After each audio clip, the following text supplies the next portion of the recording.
Guys, welcome back to our channel. അപ്പോൾ ഞാൻ doctor Aparna. ഇതൊരു MBBS റിലേറ്റഡ് വീഡിയോ ആണ്. നിങ്ങൾക്ക് റഷ്യയിലേക്ക് MBBS പഠിക്കാൻ താല്പര്യമുള്ള സ്റ്റുഡൻസ് ആണെങ്കിൽ ഈ വീഡിയോ കാണാം, അല്ലാത്തവർക്ക് സ്കിപ്പ് ചെയ്ത് വിടാം. സോ ഫസ്റ്റ് ഓഫ് ഓൾ ഞാൻ എൻ്റെ നമ്പർ തന്നിട്ടുണ്ട്, അത് മിസ്യൂസ് ചെയ്യാതിരിക്കുക. അത് MBBS നോക്കുന്ന കുട്ടികൾക്ക് എന്തെങ്കിലും ഹെൽപ്പ് വേണമെങ്കിൽ അതിനുവേണ്ടി കൊടുത്തൊരു നമ്പറാണ്. കുറേ ആൾക്കാർ മിസ്യൂസ് ചെയ്യുന്നുണ്ട്. It's too bad. അപ്പോൾ നിങ്ങൾക്ക് എന്തെങ്കിലും ഡൗട്ട് ഉണ്ടെങ്കിൽ MBBS റിലേറ്റഡ് ഡൗട്ട്സ് ആണെങ്കിൽ നിങ്ങൾ മെസ്സേജ് ഇട്ടാൽ മതി. ഞാൻ ഫ്രീ ആകുമ്പോൾ എന്തായാലും റിപ്ലൈ തന്നിരിക്കും. കുറേ ആൾക്കാർ മിസ്യൂസ് ചെയ്യുന്നുണ്ട്, വല്ലാത്ത ഇതിലൊക്കെ കോൾ ചെയ്യുന്നതുകൊണ്ട് ഞാൻ ഒന്നും എടുക്കാറില്ല.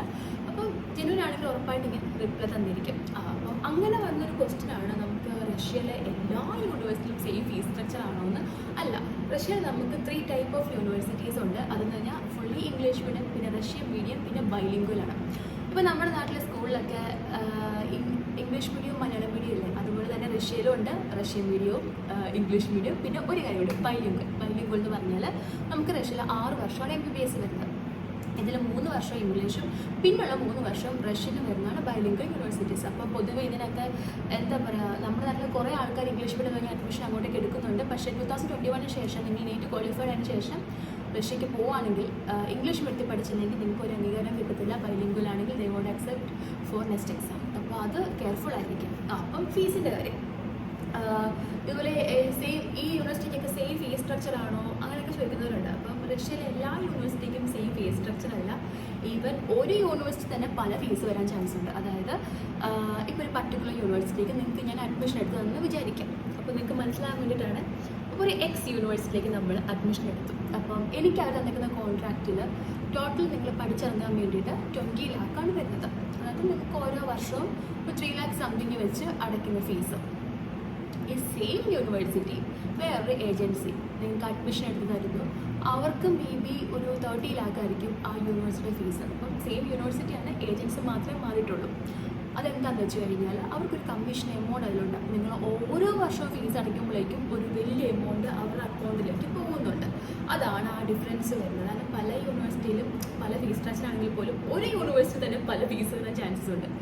മനസ്സിലായെന്ന് വിശ്വസിക്കുന്നു. സോ കുറേ ആൾക്കാർ ചോദിക്കുന്നുണ്ട്, അതിൻ്റെ ഫീസും ഡിഫറൻസ് ഉണ്ടാകാവില്ല, റഷ്യയിൽ എല്ലായിടത്തും ഒരേ ഫീസാണോ? അല്ല, നമ്മൾ യൂഷ്വലി നോക്കാറുള്ളത് ബഡ്ജറ്റ് ഓക്കെ ആണോ.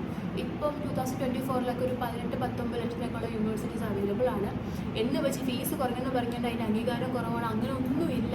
അതായിരിക്കും ആ കോളേജിൽ ഒറിജിനൽ ഫീസ് സ്ട്രക്ചർ. അവർ ചിലപ്പോൾ കമ്മീഷൻ എടുക്കാതിരിക്കുന്ന ഫീസായിരിക്കും അത്. ഈ പല പല ഏജൻസി മീഡിയേറ്റേഴ്സ് ഒക്കെ വരുന്നതുകൊണ്ടാണ് വലിയ ഹ്യൂജ് എമൗണ്ട് ആയിട്ട് മാറുന്നത്. അവർക്ക് കമ്മീഷൻ എടുക്കും.